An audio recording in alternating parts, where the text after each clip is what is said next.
Hello from Las Vegas. This is Marathon Pundit Video. The blog is at marathonpundit.blogspot.com.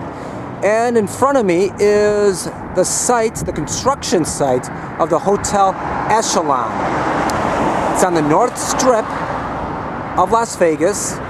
Many years ago, it was the home of Wayne Newton and, of course, the Stardust Hotel.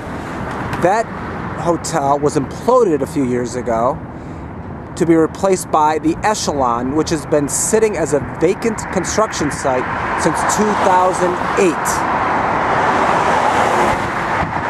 2009, a couple times President Obama made disparaging comments about businesses going to Las Vegas. Well, to be fair, the halted construction started in 2008, but the continual stall, well, I hate to say it, that belongs to President Obama.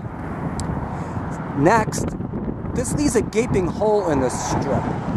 Between the Riviera and Circus on one side, Encore and Treasure Island on the other, there's an emptiness.